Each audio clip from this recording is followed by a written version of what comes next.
দেখুন মাত্র কয়েক সেকেন্ডে আপনার ফেসবুকে যে প্রোফাইল পিকচারটা আছে সেই প্রোফাইল পিকচারটাকে কিন্তু আপনি এরকম এরকম বা এরকম পিকচারে কিন্তু কনভার্ট করে দিতে পারবেন। কিন্তু সেটা আপনি করবেন কি করে জানতে গেলে ভিডিওটা শেষ পর্যন্ত দেখুন আর প্রসেসটাও একদম সেভ করে নিন। দেখুন এই জন্য শুরুতেই আপনাকে কী করতে হবে, ফেসবুকটা ওপেন করে নিতে হবে। এই যে ফেসবুক আছে ওপেন করলাম, ওপেন করে নেওয়ার পর এই যে ফেসবুক আমার চলে আসলো। এই যে উপরে দেখুন প্রোফাইল পিকচারটা আছে, এই যে প্রোফাইল পিকচার এখানে ক্লিক করলাম।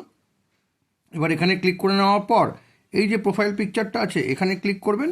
এবার এখানে দেখুন এখানে আছে restyle profile picture with AI, এখানে ক্লিক করবেন। এবার এখানে ক্লিক করে নেওয়ার পর দেখুন এটা আমার প্রোফাইল পিকচার। এবার নিচে দেখুন এখানে কিন্তু অনেকগুলো স্টাইল দেওয়া আছে।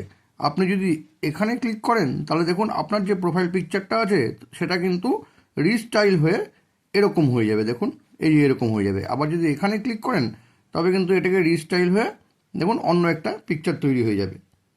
দেখুন এটা কিন্তু রিস্টাইল হয়ে দেখুন এরকম একটা পিকচার তৈরি হয়ে গেল। আবার যদি আপনি মনে করেন এটা দেবেন, এখানে ক্লিক করবেন, দেখুন এখানে কিন্তু আরেকটা পিকচার তৈরি হবে। এভাবে সুন্দর সুন্দর পিকচার আপনি তৈরি করে নিতে পারবেন। করে নেওয়ার পর যেটা আপনার ভালো মনে হবে এখানে ডান করবেন, ব্যাস ওই পিকচারটা কিন্তু আপনার প্রোফাইল পিকচারে চলে আসবে। ফেসবুকের প্রোফাইল পিকচার চেঞ্জ করার এই দারুণ প্রসেসটি যদি কখনো আপনার কাজে লেগে থাকে তবে কিন্তু এটাকে অবশ্যই শেয়ার করবেন। আর এরকম নতুন নতুন ইনফরমেটিভ ভিডিও পেতে প্লিজ সাবস্ক্রাইব আমার চ্যানেল সাবজেক্ট সম্রাটকে। Thank you.